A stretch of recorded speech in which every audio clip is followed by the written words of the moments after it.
Hello, everybody. This is a special addendum message recorded after the fact for Yeah. the 9th episode of Vox and Jed Fight About It. I'm sorry to have to burden anybody with watching this before your funny haha podcast, but there's a very important statement we need to make Yes. about last week's guest. Yes. So last week we had Bush and Enzo on. Mhm. At the time, the two co-owners, the two active co-owners of Willow SMP. And when we had them on, they were very cordial, they were very fine, and in all my interactions with Bush, I have never had a single problem, but it's recently come to light that there are some unsavory sexual assault allegations against Sebastian Bush, and we wanted to make it public record. That episode's already out. There's not much we can do. I'll put something in the description there. But this episode, we want to append the beginning, a little message that we're not cool with that. That shit's not okay, and that we had no idea at the time. We had no idea, and Bush was someone that I saw as I respected to a degree, but the horrific actions, I'll just say it, the fucked up shit is like, it's not good, and we don't want anything to do with that. And we as a podcast, if you're a nor victim, as individuals, support that in the slightest. If you're a victim, we'll put resources in the description of this in the last episode, for getting help with that. And if you need to reach out to either of us, feel free to. We're both open ears if you need help, but we are completely opposed to what has been done and what has been claimed to be done. And the victim will always be, I'm sorry. I'm a little bit shaky. It's fine. I've had a moment to sit with this information. Jed just learned because he was away from his desk until just now. However, the rest of the Willow SMP community and the Willow SMP staff, including Enzo, have been great to us, and they have been great about handling this. The moment the Twitlonger was out and the news was broken, everyone who the victim had informed but had previously asked not to say anything sprung into action and swiftly dealt with it. And I could not be prouder of the community we find ourselves in, and how quickly and thoroughly this sort of thing is snuffed out and dealt with. I just felt it was important. We both felt it was important that we add a little addendum to the recent podcast episode to completely disavow Bush and his actions. And I'm certain that Enzo will be able to handle Willow SMP and run it fantastically. And we're very appreciative towards the mods and everybody involved in Willow SMP. So that's absolutely, and that's our statement. I suppose I'll get on with the podcast episode now. Enjoy the show. Enjoy the show. I apologize that such a dour moment had to begin it, but enjoy us being blissfully aware of the situation, or blissfully unaware of the situation going forward. Enjoy the episode.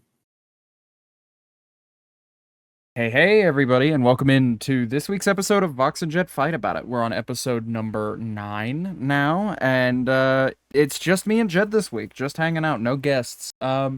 And more importantly, it is in fact me and Jed for real this time, because last week Jed was sick. Jed is able to speak consistently now. I'm not sick anymore. Imagine that. Not sick anymore. It sounds sick, but he just woke up. I fucking had to awaken him for this podcast recording. Yeah, Vox was like, okay, so we're gonna have to record the podcast early because the power might go out, and I would prefer to record it now and not have to worry about the power going out. And then it stopped storming like immediately, and I was already up. Well, and in my defense, doing it. So. I got home from groceries and got in the door, and there was like a massive storm going on to the point where we were almost like slip sliding on the road on the way back, and lightning was striking awfully close every now and again.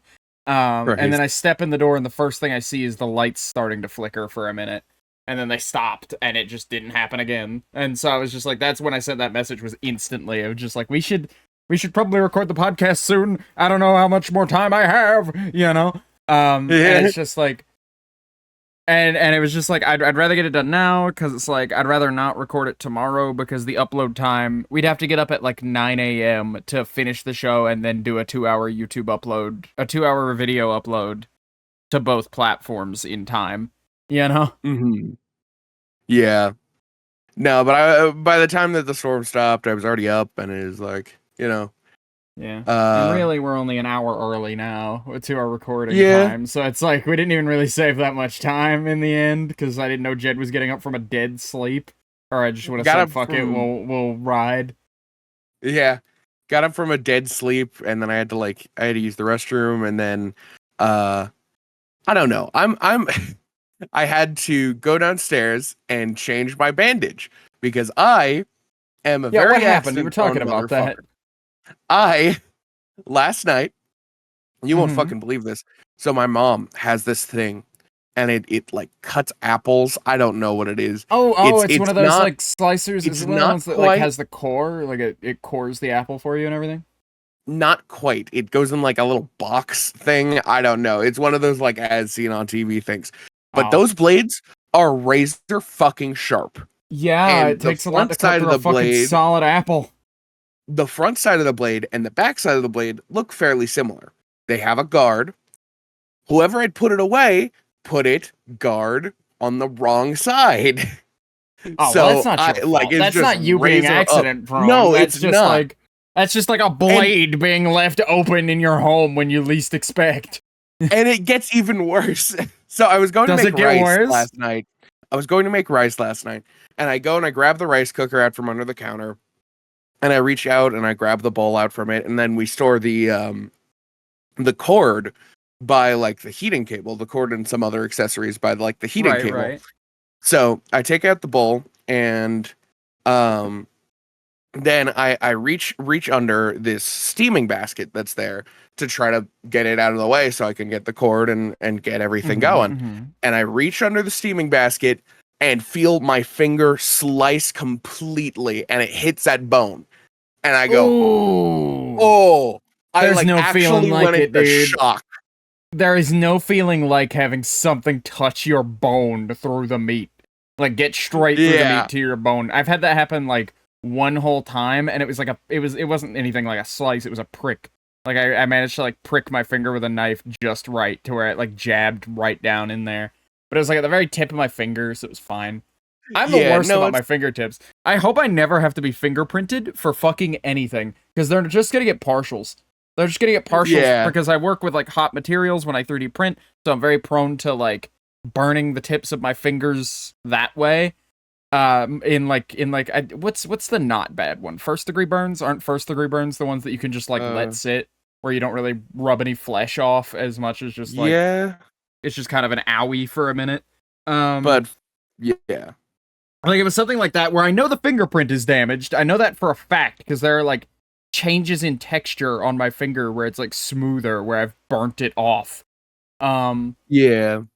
But, like, there's that time that I pricked my finger, like I said, and touched bone, and so I'm sure there's a slice in that fingernail, or not fingernail, fingertip, or fingerprint rather.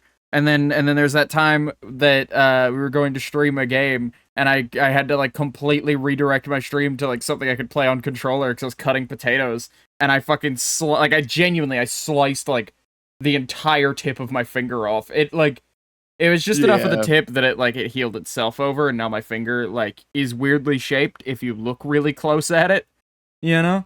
Yeah. But, like, you know, fingerprints, I found out, don't heal over like that. They heal over blank. It just heals over like normal flesh. It doesn't re-give you your fingerprint or change it. No, yeah. But anyway, like, blade up underneath a fucking, like, something that I couldn't see through. It was rough, man. I was bleeding, and it was like 4 a.m, and I had to, like, fucking try to figure out how to tape this while also adding enough pressure that I wasn't gonna bleed everywhere. It was rough. Yeah. But I don't know. Yeah. I hope I never have a fatal wound because my immediate instinct when I'm bleeding, like from like a prick or like a scrape, is to just squeeze it until the blood is squeezed out. Like I maximize the amount of What? bleeding. You don't have to, because there are certain times, like there are certain arteries and like veins that if you hit in your like arm or hand with a scratch, it'll bleed for like a day if you don't. So it's just like it's easier to like it'll bleed so much that you'll have to change the band-aid or the like bandage if You it's have that bad, to. like regularly, like within a couple hours. I don't know, maybe I just have thin blood or something, but like I bleed like a motherfucker. Well, man. no, like that's fairly normal. But what And I'm saying is that like the problem is it's not even a ton of blood. It's just like a slow drip, and it's like if I just get all the blood that's gonna come out now, it'll be that's dried out not for a how bit. that works, though. That is how that works. It does bleed less, I assure you, because what happens is the blood just like pools. You know, have you ever like gotten a prick like that where like it's still bleeding and it just pools? Once it's at that stage, it's fine. But like at the very beginning, it'll fucking be like full rapid rushing out of there, and I'll have to fucking like, I'll just what you're ease supposed it to with do pressure. is you're supposed to take like a towel and then you add pressure over top of the wound, not below the wound, to like squeeze out the blood and like hold the wound shut, and then it will pool where the actual cut is, and that I don't that know, helps man. the It's healing always worked process. out for me, and I know it's not proper. That's why I'm saying I hope I never have like a fatal wound like that, like a Yeah. wound in a particularly bad spot, because that's just what procedure is for me. I just like I treat it like a fucking blackhead, where it's just like squeeze all the shit out of there, and then it'll fucking stop, and then I can fucking bandage it and be done, or I can like peroxide it and then bandage it if I need to. I don't know, Yeah. even for finger pricks like that, I'm very quick to like, all right, time to sanitize. I'll grab a cotton swab and some rubbing alcohol and just like dab it real quick, just to ensure. I'm Yeah. very skeezy about open wounds, even Yeah. ones Well, that small. this one was like enough that unlike without the procedure that I went through, like without constant pressure for like about an hour, it probably wouldn't have Mhm. stopped bleeding. That thing was just going, dude. Just gushing. I don't know what they put in your fucking fingers, but like, dude, those A things lot have of so blood much because blood. there's a lot of There's a lot of nerves. blood flow. There's a lot of blood flow going through there. But yeah, It's just ridiculous. all in all, I'm a very accident-prone person because, like, if I had a No, you do nickel shit for like every that to time I yourself all came the into the time, but that's not Discord your and say fault. I sliced my finger open, I would have so many nickels. That one in particular is not your fault, where you've like sliced your but like there have been like a million times where you've like sliced your finger open, or like I just broke something, hold on a minute, or like fucking, or like I just spilled my water all over my desk, dude, all over my Oh yeah, fucking desk. That one happens yeah. weekly. That one happens weekly, and you No, still it insist does that not. having your like cup of water in the You middle of want to your know desk. why that happens so often like that? Is because that every time that happens is because it's not in between my arms. Well, then keep it where it goes. Find a good spot that works for you and stop putting your drink places. Like, I don't know, I'm a very cautious person. I don't move around a whole lot. But like I move around enough, and like I'm very animated, but my issue is that like I have a very good sense of my surroundings as to not knock things over in my immediate arm reach. Now that all goes away when I'm walking somewhere. I'll walk into things constantly. But if I'm sitting at my desk, I can set this bottle down that I've got here to my left or to my right or dead in the center, and I won't knock it over because I'm very aware and cautious that it's there the entire, like it's almost the only thing I can think about subconsciously at that point. Is just Yeah, like there is a thing in my way. Do not knock it over. I don't have very good object permanence in that sense. So it's just like I'm not like a baby. Fucking baby. You're gonna forget it. You just set I'm it and not like forget it. it's just that like I move my arms and okay. It's like not even object. I guess it is object permanence, but it's like that's like it quite literally is right in front of you. Yeah, well it's that, and it's also like, have you ever had something on your desk long enough that you forget it's not a part of your desk? No, I haven't. There are times where I like look over things. Like I've had this like pin that fell Yeah, off my like that's bag what I on my mean. desk for like a couple weeks now. But I fidget with the things on my desk often enough. Like I'll pick random items off my desk, like without thinking about it to play with, like this strip of Velcro or that wire, you know? And to the point where, like, nothing ever really sits in my space long enough for me to completely forget about it unless it's, like, buried under other stuff. But no, I get what you're talking about, but I couldn't see myself actively doing that with the drink that I've been drinking out of. I do that, and I'm not sure why I do that, but I'm just more prone to spilling drinks.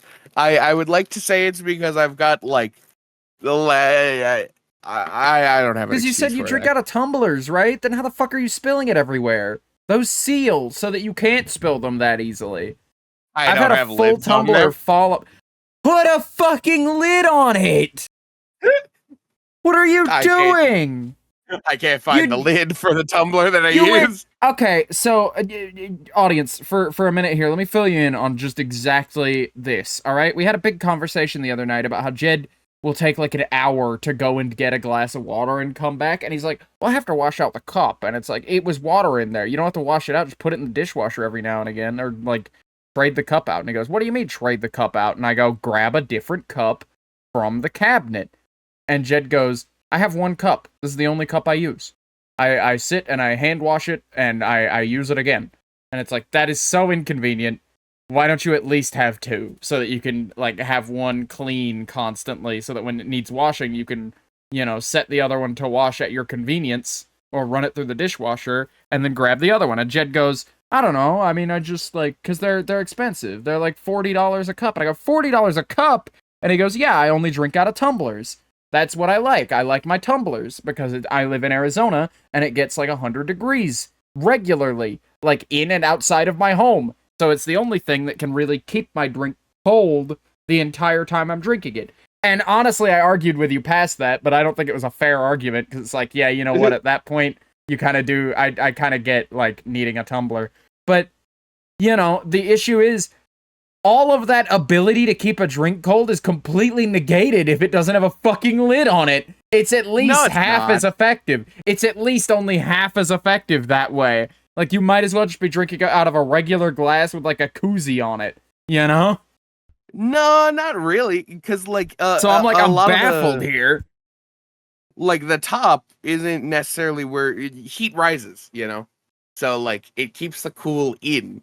The problem is on the sides. That's not how that works. That's not how that works. Heat does rise, but it's easier to maintain the temperature in a closed compartment when that compartment is closed. Do you think that Stanley Cup they left in the fucking they left in like a burning car? Do you think it would still be fine if it had the fucking lid off the whole time? I don't think so. I don't think so. First of all, I think the liquid probably would have evaporated if it were an open container, no matter how good the sides were at containing it. But like, it's so much easier to like climate control a thing when it's a sealed thing. That's just a fact of how like air and like temperature control work. Well, yeah, but it's not like negated by like 70% or whatever you were saying. I said 50. It's like half as effective, I'd say. Like, I'd say like you're ruining half the reason of using a tumbler. Like you're like simply sabotaging yourself. I'll do a test of it.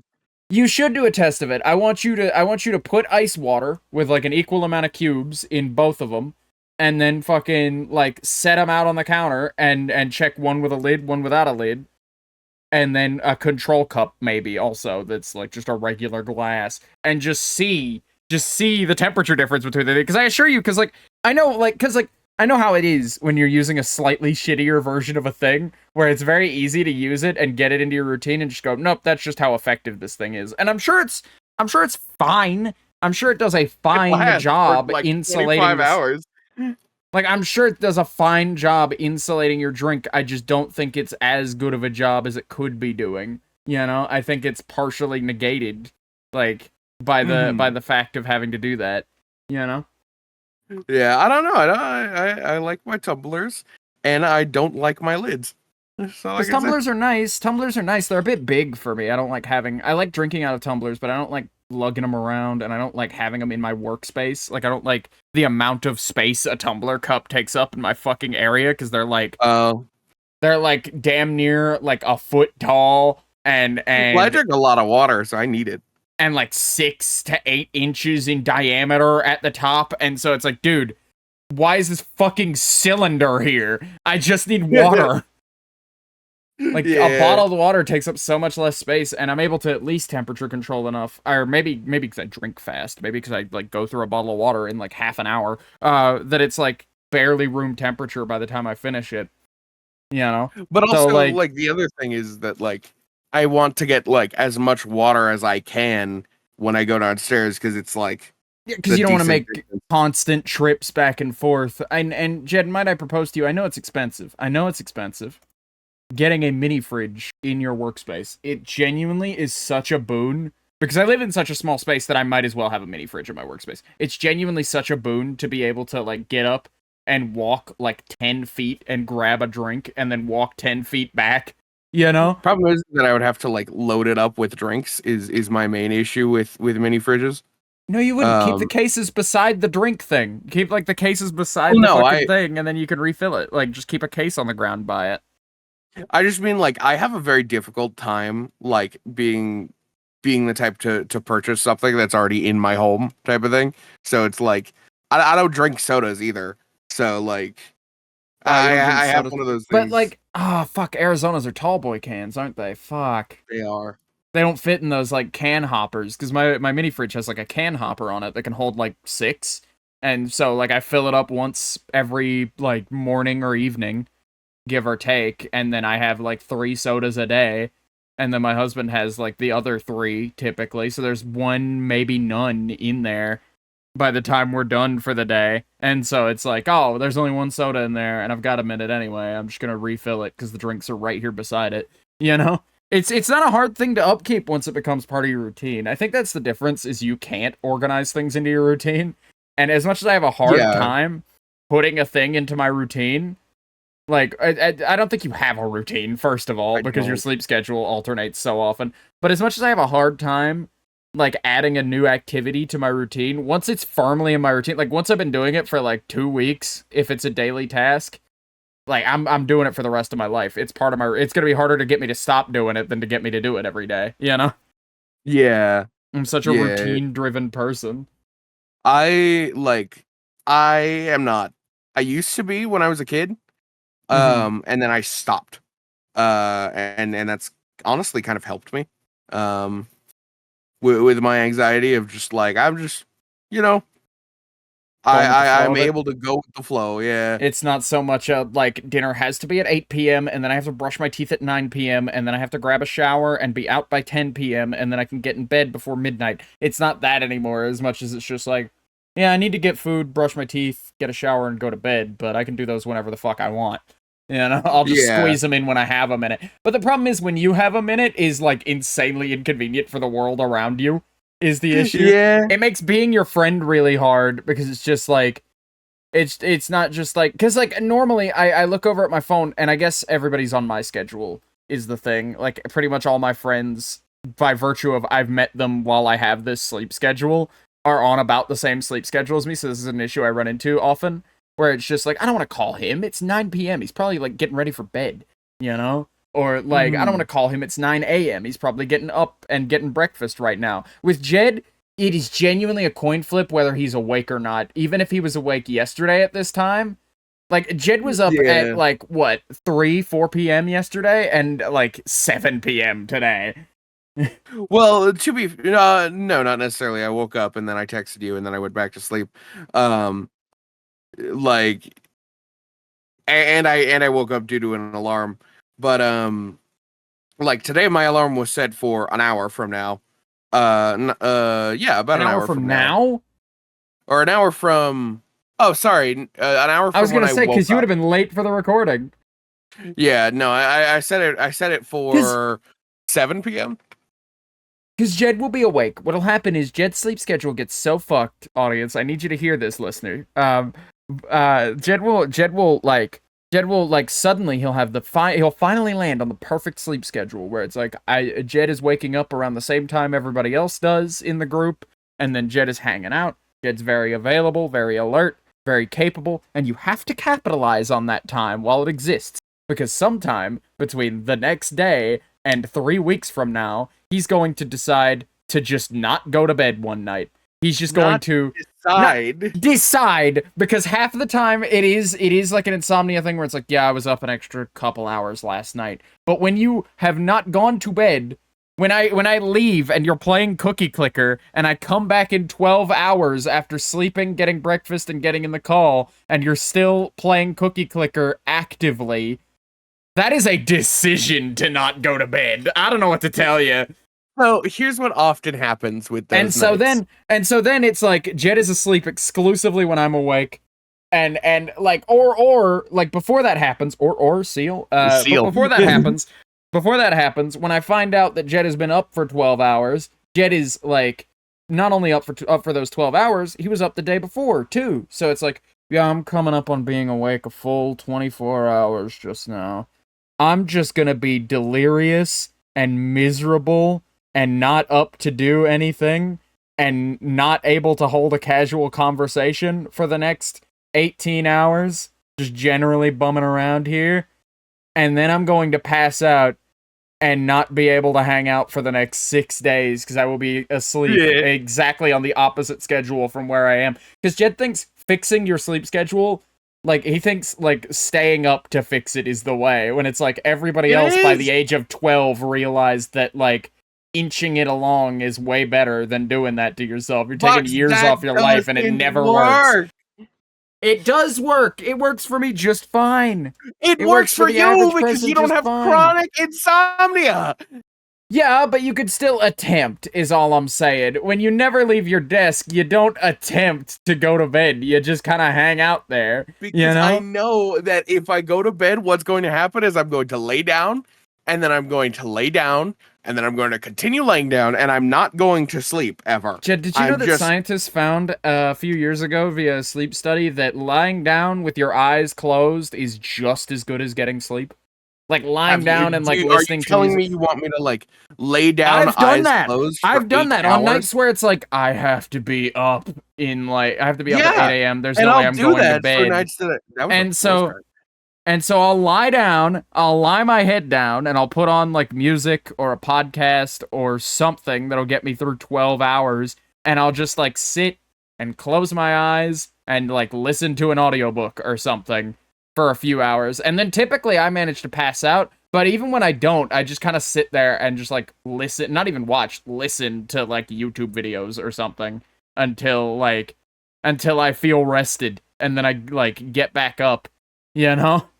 Like, don't get me wrong, like I have done that for days that I have to get up, but like I'm not gonna do that every night, you know? That's the issue. Yeah, no, I get that you don't want to do it every night, but it's just like I don't know, man. I feel like you've got the reverse gambler issue where it's like gamblers will like, oh, this time I'll do it. I'm going to keep going in every day until I do it. Except you've got the I'm not even going to go in. There's a 0% chance. When it's like the gamblers are chasing like a 0.01% chance and you're chasing like a 15 to 20% chance. When it's just like there's a 1 in 5 shot. Like one of those 5 nights that you like, I would you say that's a fair like statistical assessment? Is just like 1 in 5, 1 in 10 then, 1 in 10. No, it's constant. I genuinely cannot go to sleep unless I am exhausted. You were just unconscious. An hour ago. Don't tell me you can't go to sleep ever, no matter what, unless you're dead, tired, exhausted. That's what I do at night. After I go into the Discord, I then like fucking. They make pills for it. Yeah, they do. Make medication you can get prescribed. I don't want to have to take like medicated sleeping pills for like every day of my life. Especially on like they don't make them like they used to. They're not sending you off with a fucking bottle of Prozac that's gonna like fucking cause you an addiction or like get you dead. Well, I know that. I know? have issues with taking medication. I won't take Advil unless like I'm like in desperate amounts of pain. I don't like taking medication. Your upbringing has something to do with this. Is what I'm asserting. That's going to be my baseless or it's only slightly based accusation. I think your upbringing has something to do with this. I think because we had a very different conversation months ago that like sticks in the back of my head every time I clean anything. where like I was bleaching something the other day, or I was considering bleaching something. I don't think I actually got around to it, all fairness. But I was considering bleaching something. Oh, it was mopping. I was gonna mop the floor, and I was gonna just use bleach because I didn't have any like proper floor cleaner. Because like bleach water will do just fine for like disinfecting. Like just diluted bleach water. But I think about it every time I go to do something like that, where you're like, yeah, no, I don't clean with bleach, and neither does my mom, neither does my family, just because my mom is very skeezy about it. And I think you inherited that. I think you inherited just that like skeeze about artificial chemicals and whatnot. I do, but like They make more like herbal remedies. You could start taking like a fucking nighttime tea or something before bed if you need. I mean, this isn't an unsolvable problem. the only thing that works for me is my like psychiatrist prescribed knockout pills. Like that shit puts me down. I'm not And saying I don't that wanna doctors do that are the every day. smartest people in the world, because sometimes you can get prescribed things that like aren't for you. But a doctor assessed you and went, you should be taking these so that you can get an appropriate human amount of rest in the evening. And you went, no, I really don't wanna. It's a phobia. I don't know what to tell you. You can get over a phobia. You gotta face your fears. It works. You normalize it to yourself. You like this is one of the few times that you can exposure therapy yourself out of something, and you're choosing not to. Like I get that it's not like an active choice, but still. The problem What's the is problem also also? though that like I have a hard time saying like, yep, I'm gonna take this sleeping medicine. Why? Because I would like to go to sleep. Why? I don't know. Like, I need to have a reason. Like, if it's like, yeah, I need to go to sleep early tonight because I've got fucking, classes tomorrow. Sure, I could rationalize It's your that to poor myself. casual time management skills. Your professional time management skills are perfectly serviceable. Like you said, when you have a professional reason of just like, I gotta keep my life in order, gotta go to a doctor's appointment, gotta go to a class, or even something as simple as gotta stream casually for fun in like 8 Yeah. hours. Like if somebody else is counting on you to do it, or like if it is a scheduled timed event somebody is counting on you to be there for and you committed to, you will go. If it is a commitment you've made to yourself, like doing college, or like something you need to do, like going to a doctor's appointment, you will go. But it's just like, hey Jed, you want to do this tomorrow? Yeah, I guess. And then it's like, see you in like I need to get some sleep tonight, but I'll be in tomorrow and we can do it. What do you think about like tomorrow evening, like after stream? And it's like, yeah, sure. And then the next day I'll confirm with you and go like, hey, tonight after stream, we're still doing that thing, right? It's okay if not, but like we did commit to it, and I'm excited about it. So if you don't want to, that's fine. But like I need confirmation before I get my hopes up on it that we're doing that or not. And what I'll get back is a yeah, absolutely. And then you'll pop into my chat like halfway through stream, and I'll go, great, Jed didn't immediately go to bed.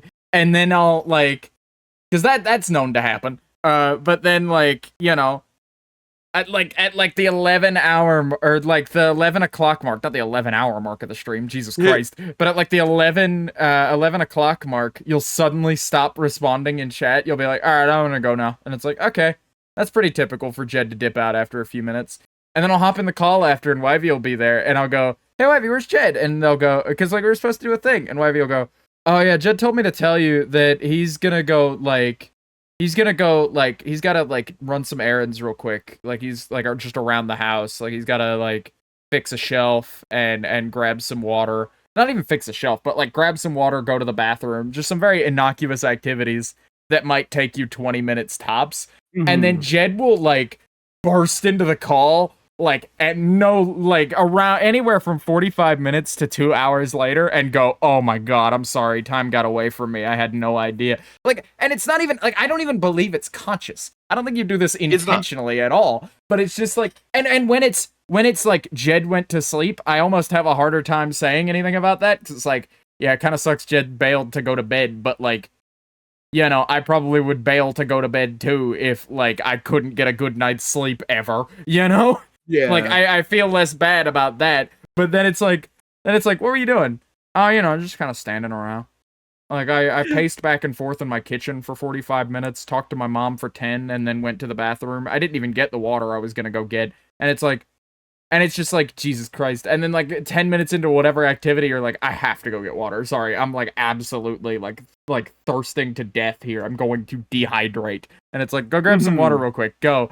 And then you'll go and you'll take a normal amount of time to do it. But I can't help the lingering thought in the back of my head, which is, what if Jed just like fucks off for 45? Which is known to happen also. It can happen, but it's just like, it's gotten to the stage where like, genuinely, I would argue a 10th, maybe even a 5th of my day is assorted waiting around for Jed to show up Well, like to do a thing that we committed to. because it's like not scheduled. I don't work well. I don't like to give you a time. I don't like to time people. I don't like to be timed for things like that. I feel like I would be an asshole if I came to you and I was like, hey, would you like to play a video game with me at 9:45 p.m. on Saturday, July 20th, and like, cause like, then it's like, cause like, I'm very persnickety about my schedules. I like when, if somebody says be there at 9:30, I am at my computer at 9 o'clock. Like, if I need to be in a call at 9:30, I am at my computer at 9 o'clock, waiting for 9:30 on the dot and or that person to show up. Like, I'm gazing at the call every minute or two, and doing something in the background to pass the time to ensure that I am in the right place at the right time. And just like when like, and I know that's like overdoing it, especially for something casual, but my issue is that I can't get over that because it's just like that level of effort is just required of just like, because like, again, I feel like when something is scheduled, it's more important than like simply like we need to do the thing real quick, or we should do a thing together real quick. And so like, when that same, like, whenever somebody says, give me 30 minutes, and they take longer than 30 minutes, I see that the same way, where it's like, don't, like, if you can't make it in 30 minutes, that's fine. That's an unreasonable expectation for me to set of you, but you set it yourself, and then didn't meet it. You know, don't bother giving, like, a few minutes is fine, or, like, a little while later, or, like, in a bit. We had a conversation about that during a raft stream, and realized that we just have very different definitions of these phrases. But, like, something vague like that is okay. But, like, 30 minutes when you mean, like, when, like, most likely it will be 45 to an hour is, like, it's fucked up because I'm sitting there and it's like, well, if I had an hour, I could do something, but I only have 30 minutes. And then I come to find out at the 55-minute mark that it's like, well, I had an hour to do something, actually. I could have been filling my day with more things, but womp womp. I know the minute I start, you'll show up. And so I don't bother. Yeah, that's fair enough. And like I normally face that issue mainly just because I'm poor at gauging time estimates of just like how long will it take me to like drive home. It's about a 20-minute drive, so I'll say 25 minutes, and then it's like I fucking traffic. And like I still have to like do something when I get home. So like this is a poor time estimate. Not you know? even you have to do something necessarily. You'll give me like, yeah, let me get home, and then 5 minutes after I get home, I'll be at my desk and ready to go. And then you'll pull up, and then you'll be like, if you're in the call already, you'll be on your phone in the car, stagnating, just sitting in the driveway for like half an hour. I have a hard time. Or like you'll go inside and like conversation. You'll go inside and like chase butterflies or whatever for 45 minutes, whatever distraction happens to like catch your fancy, and then you'll show up. Yeah. Or a lot of like there's also the Jed category of thing. I'm sorry to interrupt. There's also the Jed category of thing which I label as freak accident, coming around to what we were talking about earlier. But it's just like Jed will like disappear for like really unprecedented amount of time. Cause it's like, all right, even for Jed, this is fucking ridiculous. I'm starting to get cheesed about it. And then, like, you'll pull in, and you'll go, yeah, I'm really sorry that I'm 17 and a half hours late. I'm sorry you've been sitting here this whole time. My dog got struck by lightning, and I had to do something about it. And it's just like, how do you find yourself in these fucking situations? You know? It just happens. I'm accident prone. You're in an accident waiting to happen at all times to anyone around you. Oftentimes, what will happen is when I'll take too long, it'll be like, okay, well, I'm already 5 minutes late. and I need to get this done. If I don't get this done while I'm thinking about it, I'm not gonna get it done ever. So like last night, it was like, okay, my lighter's out of fuel and it needs new flint. Let me do that for like 5 minutes. It won't take me that long. It won't be that big of a deal. And then I'll go and I'll fix the lighter, and then I'll see something else that is like, well, the screwdriver's already out. All right, let's take care of that real quick.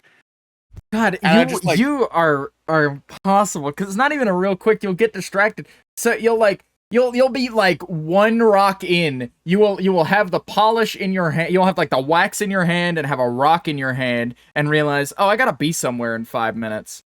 Wait, no, my clock's off. I'm 5 minutes late. Well, I might as well go ahead and polish the entire 2 hours worth of a rock collection very intricately, and then I'll show up. And it's like, what the fuck? No!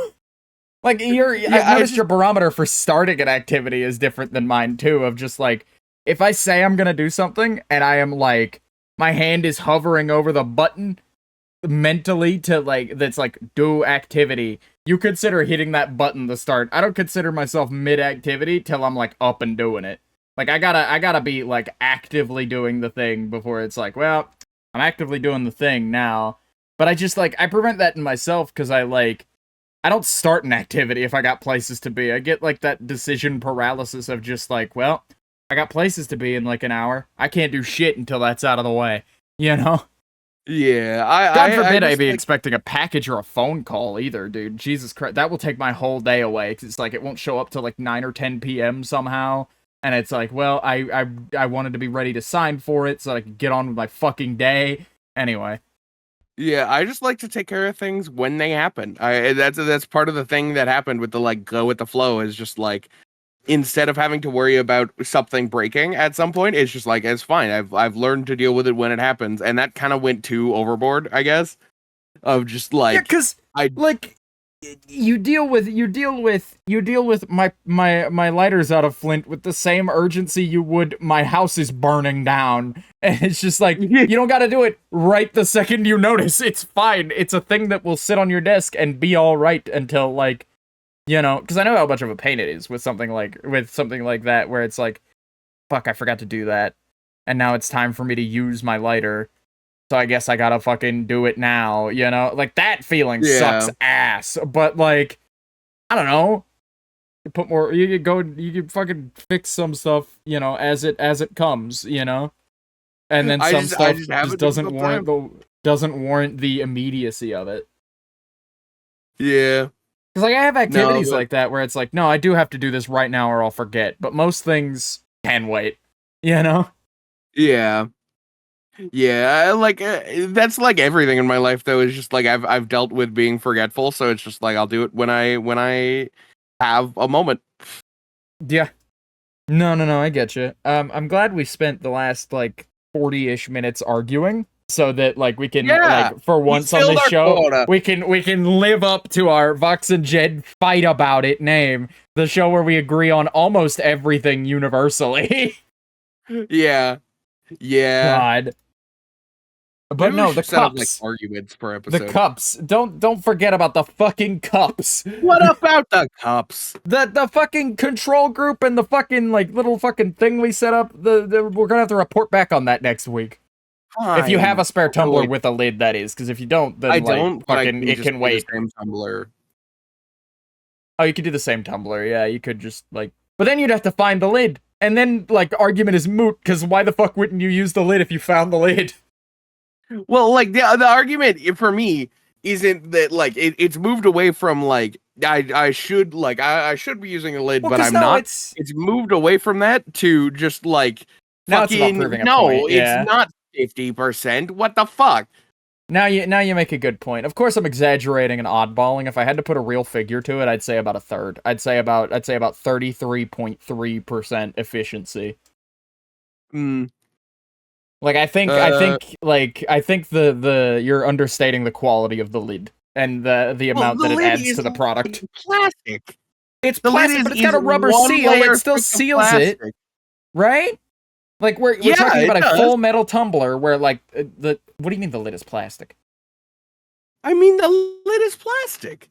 Okay, well, that throws everything off, because I'm picturing, like, a Yeti cup, you know, with, like, the stainless steel lid and body with like They the like never heavy have duty like.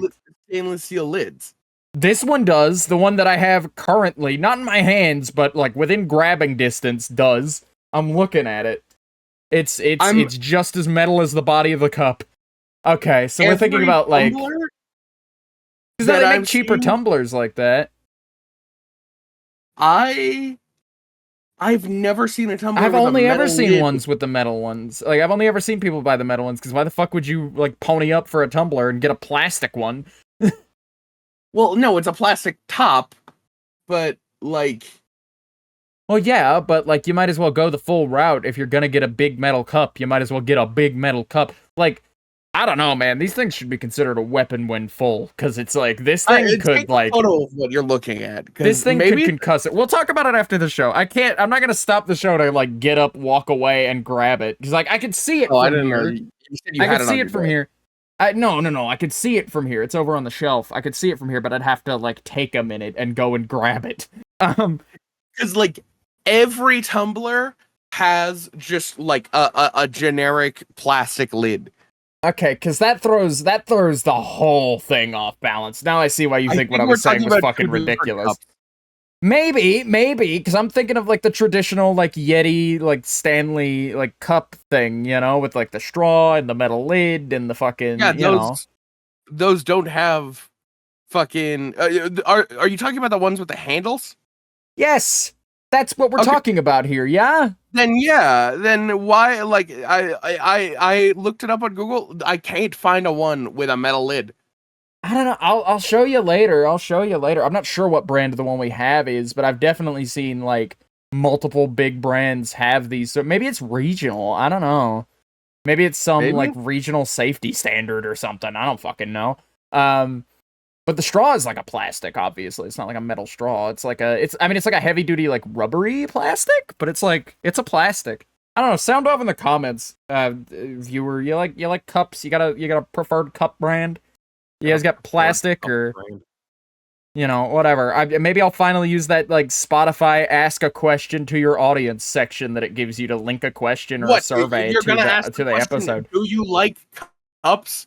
I'll put in, do you like cups? Don't fucking trifle with me. I'll do it. They'll know what it means if they watch the episode. If they're watching the episode, they'll know what I mean by that. What the fuck? Yes, I enjoy cups. What? Well, I wouldn't put "Do you like cups?" I'd probably put like, you know, like what's your favorite brand of tumbler? Are you familiar with the metal lid, or are you a plastic lid haver? You know, like I can put follow-up questions beyond "Do you like cups?" I don't think anybody other than those like TikTok water girls that put like fucking sugar in their water are like, yes, I love this brand of cup. Compare me to the fucking TikTok sugar water people who put like 70 different brands of like blueberry raspberry flavoring in there, and then an entire pixie stick, and then like 7 liters of chicken broth, and then like and like 80 pounds worth of lemon extract, and it's just like, dude, you can't drink that. I mean, you can, but it's not water. In fact, I'm not sure it's edible after a certain point. I'm pretty sure the sugar content is too much for like the FDA to approve.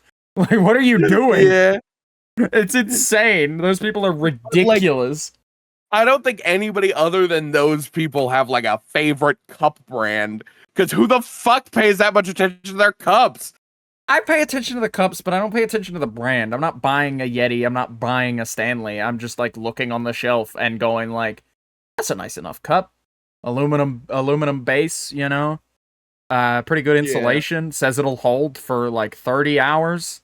Yeah, all right. You know, like when am I gonna need 30 hours worth of cooling on a drink? I'm not gonna like hot or cold. Oh hell yeah, I'll get that one. It's only like, and it's $10 cheaper. Nice. Like I'm not looking at brands here, but I do care about the cup I'm using in the same way that I care about any other product that I'm using. Yeah, I don't know. Like I think we have a misunderstanding on what we're talking about then. We're talking about two different products, evidently, is what I'm realizing. Cuz like if you saw what I was seeing in my head, you would know for a fact that it's like that thing without the lid on it is practically just like it's insulated on the sides and bottom, sure, but I You know, sent that's it just to a you. cup. I sent the cup. Did you DM it? Oh no, you put it in there. Oh no, one of these with like the plastic lid. No, yeah, they make these, but with like a flat metal lid. I've never seen that. I can't even find that when I look it up directly. You can't for even fathom this. I'm working with cups you can't even imagine. Yeah, dude. You can't No, but, conceive of what I could be drinking out of. Yeah. Like I'm finding ones with a little bit thicker plastic, but no metal lids. It's like metal and rubber. It's made out of the same material the rest of the cup is. Like, I'm sure you can envision it. Like, it's got that powder coating, like paint all over it. So it's like it's the same like you know how that like cup you just posted, the one that you posted is like a powder red and it's like a matte finish. Yeah, it's like that. It's like that material, but all the way around. I'll show you after the show. I'll show you after the show. But wait, what? Does it look like this? Does it look like this? Let's find out. No. No, what Okay. the fuck is the lid on that thing? Okay, can we stop talking about images here? Because I fucking... It's a type of I plastic. feel bad. I feel bad. It's a different... Jed's showing me a different plastic lidded cup where the plastic lid is like a foot thick. It's ridiculous. But I can't show the podcast listeners yet because I still haven't fixed the fucking scene, which is my fault. But wow. I also hate the way we do it. I want to fix it different is the reason I haven't put it back the way it was. I don't like just to like activate my monitor and then fucking show the image. Yeah, maybe I could pull the show in studio mode and just copy paste the images in and align them and then have them appear. Because you know about that, right? You know about studio mode. I never use it because it's easier. Oh, dude, it's great. They give you a second monitor. They give you like a second like monitor window of the scene, and then you can change shit in the scene, but the stream won't see it. Like the output window won't see it. And then you can hit complete. So nice to know. There's a studio mode button on the right hand side on OBS that does it. I never told you about this because I never use it personally. I can't be fucked. Like, because if I'm live and something goes wrong enough that I need to adjust my scenes, or if I need to show chat something, I honestly think it's funnier to show chat something by copy pasting the image in over top of everything and then scaling it actively. I think that's part of the bit for me. But studio mode's really useful. It's really useful. Are you looking at it? Is that what you're doing? You opening OBS to have a look? That's what I'm doing. I'm having a look. It completely slipped my mind to tell you about that. Because there are so many times where it's like, I have to fucking like, oh shit, my co-op scene accidentally still has this one image from last stream that's a bit, and like I don't want to have to show that or talk about it, so I just want to like get rid of it discreetly. I don't mind owning my mistakes in that way. Starting. Yeah. No, and you can do that while you're on your starting soon screen. I don't know if you see that, but you're able to like have one scene outputting and be editing a completely different scene. It's just with one monitor, it's kind of a bulky thing to use, honestly. And so I just don't. Like that's the prime reason, and it's just like the bulk of it just outweighs its benefit in my eyes. It just outweighs it entirely. Well, because like the other thing with it is I'm fucking with it a little bit. Right. I can also transition scenes with its own special transition. Yeah. This would have been nice to know when we were doing the pre-records that I was like, okay, I'll set my fucking transition duration to I completely forgot. It's just, they give you a transition duration thing right there, and if you just remember to edit it, it's not a big deal. Like, I don't know. I'm a streamer, damn it. I do my shit on the fly. That's how we operate, you know? Yeah. I don't know. I like to have things ready. No, if you want to use the studio mode, go right ahead. I'm not going to shame you for it. In fact, I just like I don't have it in my workflow just cuz like I'm too deep. I'm in too deep now, you know? I'm in too deep and I've already started doing it the way I'm doing it and I'm happy with the way I'm doing it to the point where it's just like I can't be fucked. You know? You can have partial opacities in scenes is what I'm realizing with studio mode as well. You get a partial opacity. Yeah, you can adjust the opacity of things. Well, like where it's like halfway through my like solo scene and my co-op scene, so like you're just kind of like an apparition in the background. You're just stuck in that like half transitioned state. Yeah, you could just do that. You could just choose to be in that state. God, that's funny. Close the studio mode. What are we fucking talking about here? Oh, we're talking about the studio mode in OBS. Yeah, we are talking about the studio mode in OBS, but no, yeah. But the cup thing. I think we're just on different wavelengths. We'll figure it out. We'll figure it out. But no, yeah. Speaking of missing dates, and promising where you can't really deliver all that well. FNAF Real Time. There have been some updates there. Oh man. Oh yeah, there There's is. so many updates there. I almost said Chet. There are. There are so many. Okay, so let's start it from the beginning. At the top of the month, they announced the demo, and I believe we talked about that announcement a couple weeks ago. When it got announced, I talked about the announcement on the podcast, and they were like, yeah, we're doing a charity demo, and at the time it was unclear what exactly that meant, but then they revealed on the 13th that, like, hey, we're doing a charity demo. The demo will be released to the public. We released it to YouTubers and a few beta testers already, but we will be releasing it to the public today.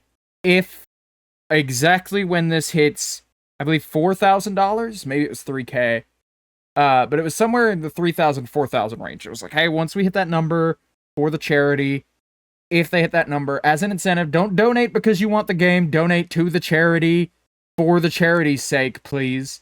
And don't flood the chat with messages about the game. But if it hits 4,000, we'll release the demo. We'll release the demo publicly when it hits 4,000. And then they hit 4,000 and didn't release the demo immediately, and people got really pissed about that. And I got kind of disgruntled too about it, because they were like, yeah, no, we'll do it when that's out. And I go to the Discord and I see that it's not actually out. And they were like, yeah, sorry, we're doing some last minute bug fixes that we found out about today. That we there's just some bugs that we'd like fixed before we get public hands on it. Because it's a demo, so it's gonna be buggy. It's not a finished game yet, even. So like, there's gonna be some problems. But we want to mitigate as many of those as possible. So give us 30 minutes. Give us 30 minutes, and it'll be out. And then that 30 minutes turned into give us a couple hours, and then that turned into it will be out before midnight. It'll be out before midnight today. And they didn't even hit that.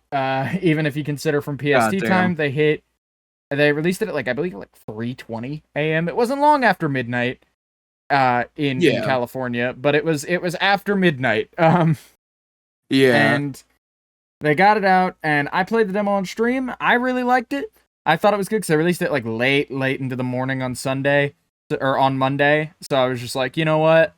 I'll save it tonight because it's already pretty late. I'll play it on stream tomorrow. It included the night 1 demo, which wasn't actually night 1 of the game. It was just like a ramped up night to show off all the characters, so people could get a chance to see all the cool animations and whatnot.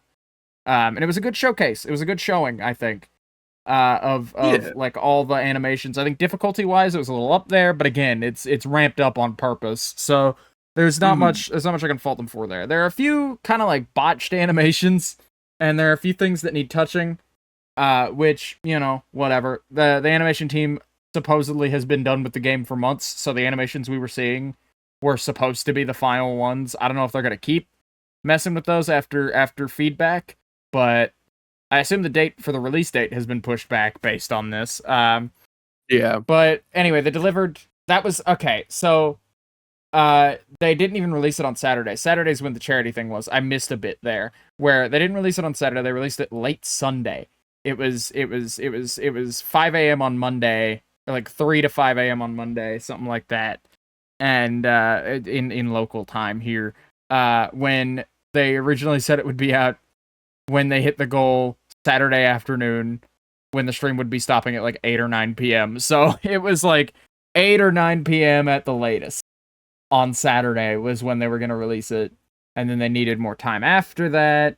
And then they needed more time after that. And it's just like, I just wish they would stop promising what they can't deliver. You know, that's my only concern, is that, like, I wish they would give us timings that they were 100% sure on, because they had a whole, I wouldn't be bitching about this so heavily if they didn't have a whole Twitter thread about how, hey, we're done with release dates. We're not doing release dates anymore.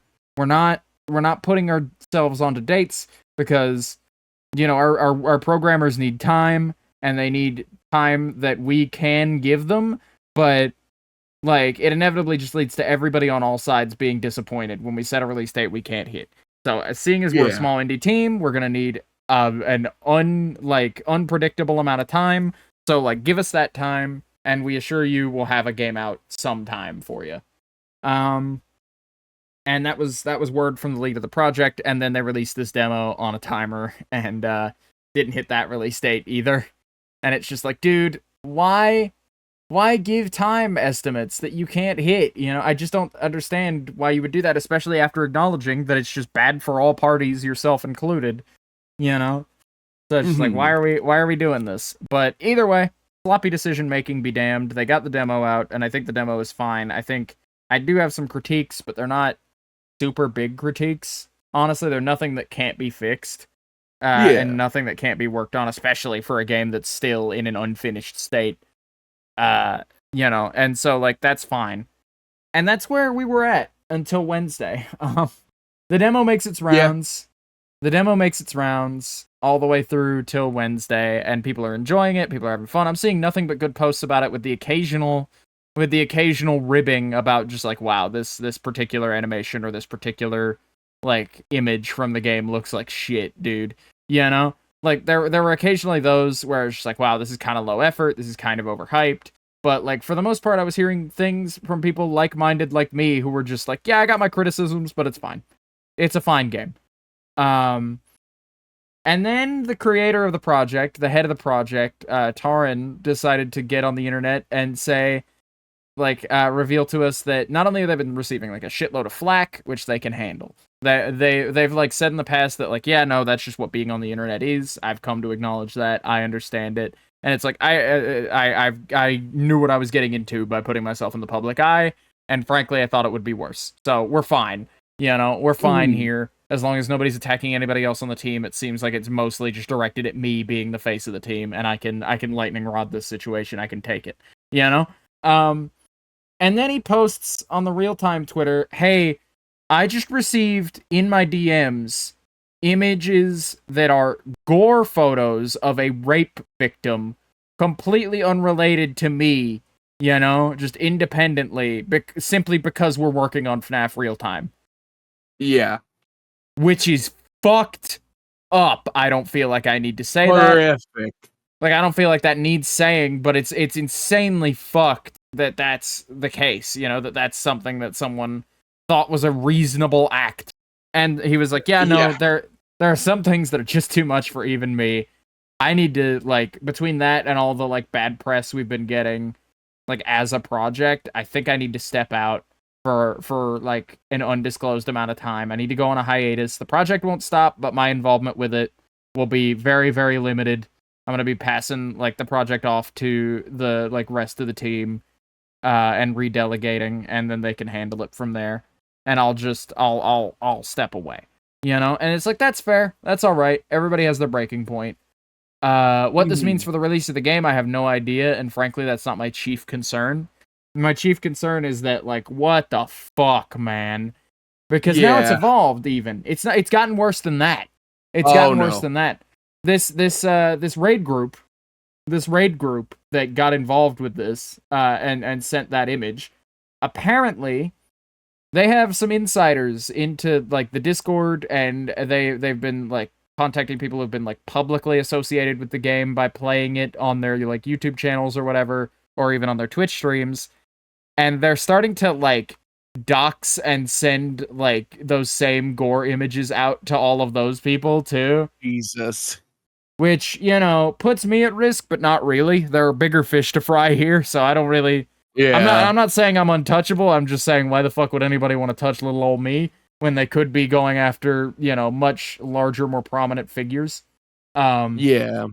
When it's like, not that makes it okay that I'm not gonna get hurt by this, so it's fine. But like, it's such a fucked up thing simply for making a fan game. Not even a bad fan game. Apparently, like the whisperings I'm hearing is that these people rumored have no issue with it being bad. It's got nothing to do with the quality of the game in their eyes. It's just that a FNAF fan game is being made. A FNAF 1 remake fan game is being made, and they don't fucking like it. You know? Christ. That's fucked up. What the fuck? What a horrifically stupid thing to get that outraged about, you know? Yeah. I don't know. I've seen people... That's absurd. I've seen people do less about, like, about like somebody actually killing a loved one. Like this shit is like, Yeah. what are we doing here, dog?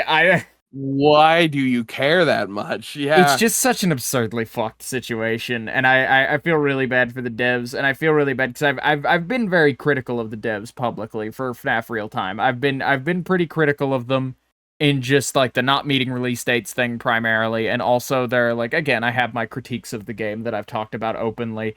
But like, I don't think, I hate that like because I have some negative opinions about it, that there's a shot that I'm just like lumped in with this group of people who are like sending like gore images and like death threats and doxing them openly, because like I don't condone any of that shit. That's ridiculous. Yeah, of course not. But that's where the situation rests for now. It's seeming like things are starting to calm down a little bit, because that was on Thursday and I haven't heard anything since, so it seems like things are starting to go quiet a little bit, and things are getting a little back to business as usual. When it comes to the hate stuff. But the game's development team, like apparently their morale is affected by this. And so like I assume that'll push the game back a ways. So I'll keep the podcast updated when there are things to update about, and who knows, we might have another insanely crazy week relating to it at some point. But that's just where that's at. That's where that's been this whole time. Yeah. That's absurd. That is absurd that you could hate something that much out of just like I'm not big on a FNAF 1 remake. Like, why do you care that much, dude? Why do you give that much of a shit? Like, at all. Just like don't play it. Fuck. Like, just live and let live. I don't know what happened to that, Yeah.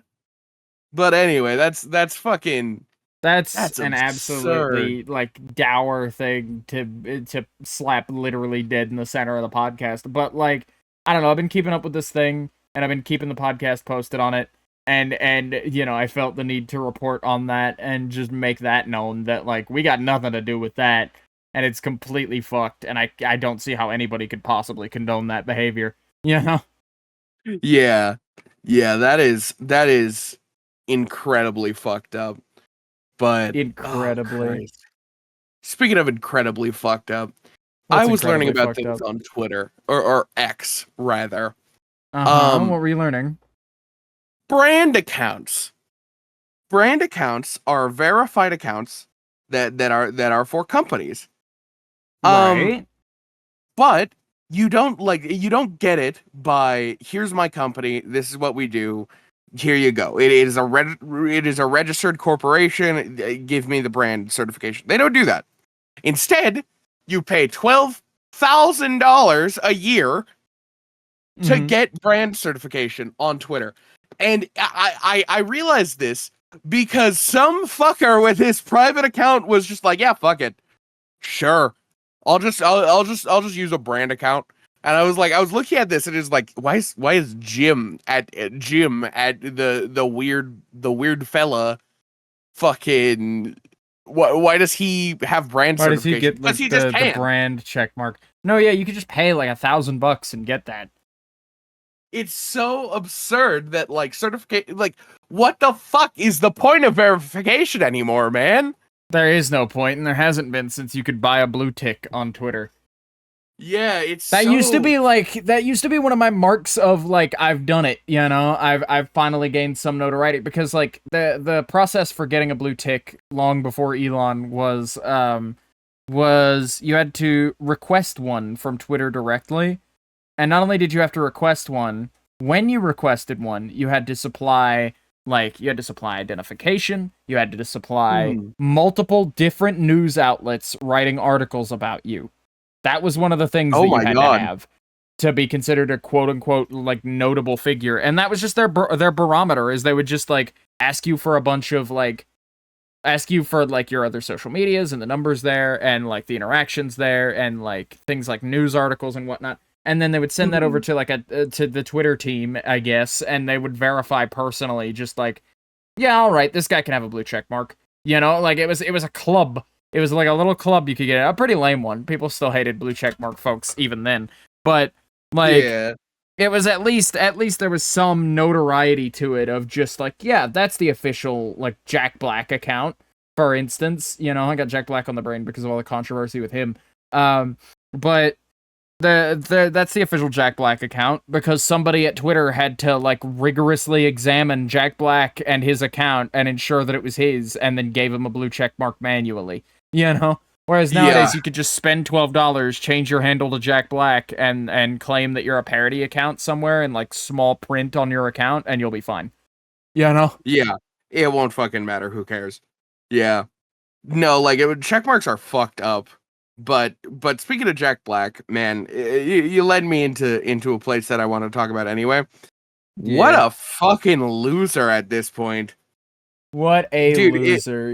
Between the like supporting the genocide, and also on top of supporting the genocide, like the Trump assassination happened since last podcast, and I don't feel like we really need to talk about that.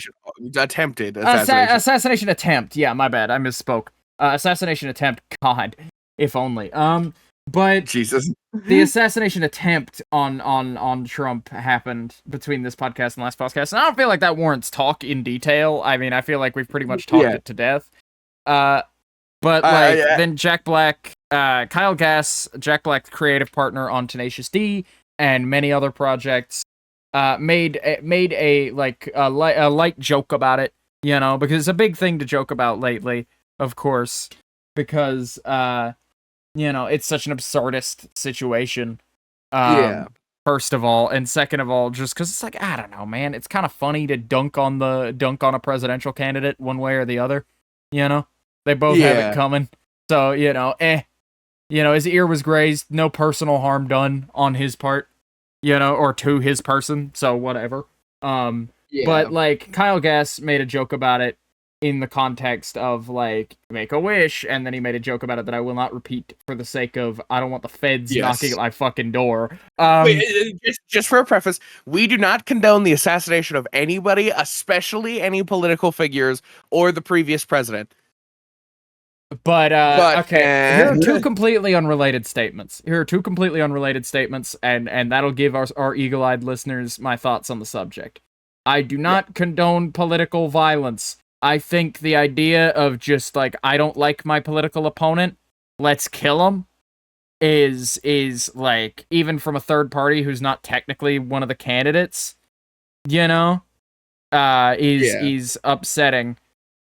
I also think that if you're going to commit yourself to an act, you should go wholesale.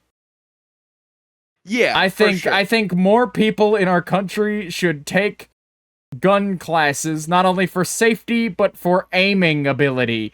And that's all I'll say on the subject. Those are two completely not admissible in court facts together. That I just felt like saying side by side, unrelated to the current conversation. But anyway, Kyle Gass made this joke and joked about the Trump shooting. And Jack Black was like, "That's not fucking cool. I can't support political violence, nor can I support joking about political violence and normalizing it. That's fucked up." And like collectively, everybody's just like, I don't know, man. Supporting a Republican, like putting your like it was putting his foot down for a Republican, but also like one singular Republican, but also like okaying the lives of innocent children being taken. Innocent men, women, and children for that matter, being taken like in large groupings daily that he's okay with, and everybody's just like, that's like the lamest take you can have. What the fuck? Why are you canceling an entire tour over this, is what he decided to do. He decided to cancel the entire tour and potentially completely disband Tenacious D. So that's that. And like, I saw a tweet about it. That I think about often of just like, did Jack Black get like cloned and replaced with an infinitely less cool version of himself? Because like, I think by all accounts, if you ask anybody a decade ago, they would have gone, Jack Black's a pretty cool guy, you know? I think he's pretty all right. And then, like, by virtue of Don't Meet Your Heroes and learning more and more about celebrities, now that we're, like, I'd say we're more morally conscious about the celebrities we platform these days. Mm-hmm. I'd say we definitely, like, as a society, care a lot more about the beliefs and positions of like, our celebrities, which, you know, we don't care enough. I think we should care more, but we're definitely on the upswing in that department. And between those two facts of learning these things about Jack Black and caring that we know these things about Jack Black societally, because I would have cared one way or the other. Yeah, no, he's going through it. He's going through it in the court of public opinion, and I think he has it coming, you know? Yeah. Yeah, that is the whole Jack Black thing is so upsetting to me because it's like, I don't really care what you said unless you like murdered somebody. I wouldn't end our friendship over like, but I want to be Bowser type of thing, because like that's what it seems like. Because he's Tenacious D and things like that have written songs about shit like this, where it's just like, dude, clearly these are not your full political views here. Like, you don't give a shit about like either he's gone through a major president. political change, either he's gone through a major political change, or alternatively, he's just always been this way and been a fucking fraud. And either way, he's lame today for either of those things. He'd be more lame for the latter, but you know, either a major political change or a fraud, or he just like is like weirdly like caring about optics now. I don't know, man. It hasn't done good things for his optics. It's like, I'm glad that's one thing we've kind of like settled on societally, is that people who care that much about optics to say things that they barely or do not believe at all, you know, are fake as fuck and deserve to be ousted from society. I think you know, that's a good thing, because like, optics matter very little in the face of like, are you a decent human being, you know? Yeah. In fact, I'd argue good people look the worst in casual situations a lot of the times, because they don't consider, like, a good man doing something because he's a good guy trying to help out, you know, with good intention and doing an objectively good thing, doesn't really see, like, I think a lot of the times that can lead to situations where you don't really see that, like, oh no, I was just trying to help this little girl across the street. It looks like I'm kidnapping a child, you know? Like, yeah, I can totally see, because, like, they care less about the optics of I'm holding a strange little girl's hand, and more about the optics of this kid's mom is right over there. They need to get across the street. I'm helping. You know, they care more about, like, I like it when people care more about, like, their actions than they do about how people perceive them, you know? Yeah. And I don't think that's a hot take in the slightest, you know? No. But, no, not at all. No, yeah, that's the Jack Black thing, and lightly the like recent presidential news. Yeah, we won't go too much further into that, other than like that is a thing that happened. I was gonna move on. But what else can we talk about here? Oh, I've got something. I've been playing copyrighted music on stream. I didn't get to do a lot of it. I got like 1 or 2 days worth of playing some copyrighted music on stream. You started doing that after I said I was probably going to start doing it, and then you jumped the gun and did it instantly. No.